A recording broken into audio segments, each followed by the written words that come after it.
Check out why I cannot congratulate Obaseki and why Obaseki should not rejoice yet.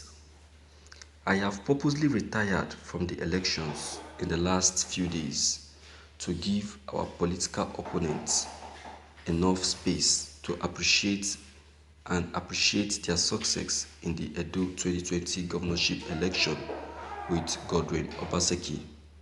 You did not disappoint your predictable sadism penchant. I looked at their desperate appeal to those who think they are won with amusement. I believe it is a must to ease their concerns that Obaseki's nebulous victory could be mediated to avoid a torpedo in the court of law. What could better explain this urge to justify than that of the organized media coverage by which Eze Iyamu commented before the elections that Obaseki should come back to the APC as a concession post-election later.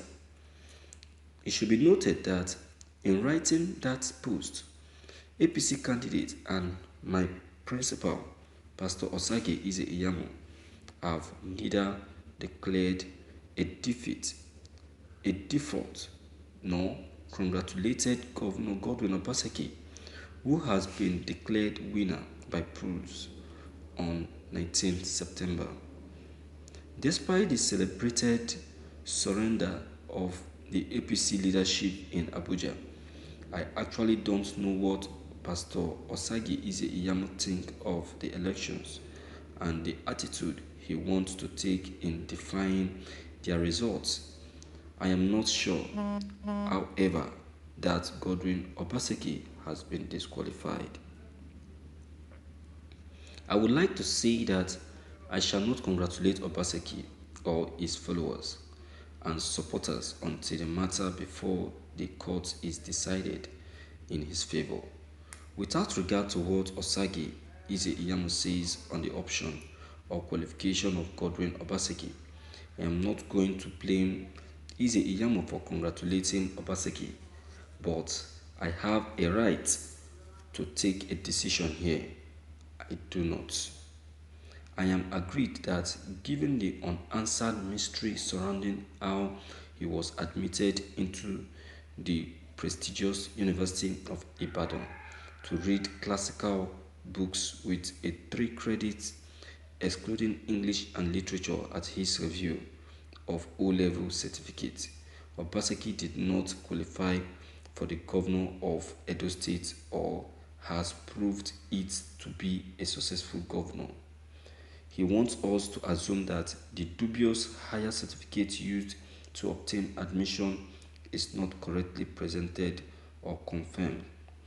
It is instructive to note that HSC and A level were not exams for those who did not pass the normal WAEC level.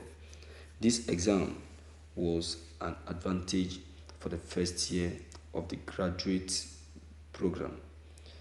It was an exam, it was an advantage.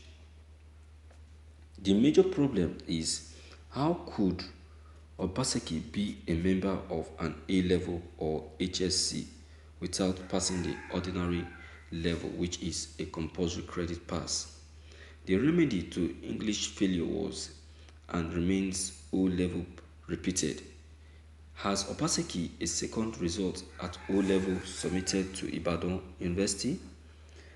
I think this will be made aware when Ibadan University officials are called to provide testimony before the judge. I don't think Obaseki should be satisfied yet because of the qualification issued. In the meantime, for those who do not know what classics is as a classical course, it is important to explain the following. It's all literature.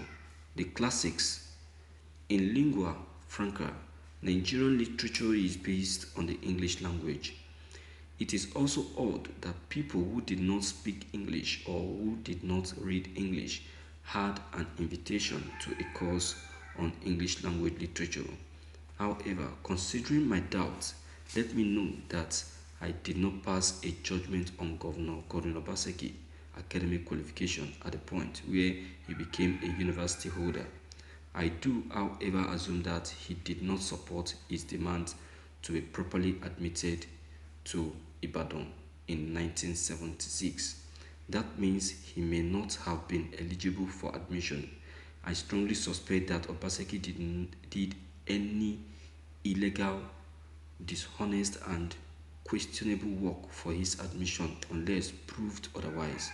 If so, he will be unless proved and taken out of seat. He will be responsible for violating the Electoral Act, the unambiguous prescription for his disclosure. The court should not be able to review the facts. If I ultimately settle in court on the matter of Obaseki's academic integrity, my message of congratulation is correct. Meanwhile, I would like to suggest that my idea of Edo governor is that of a man or woman who is straightforward. I wouldn't hesitate to congratulate a person like that. What are your thoughts? Thank you for listening to this news. See, my viewers, let me tell you something.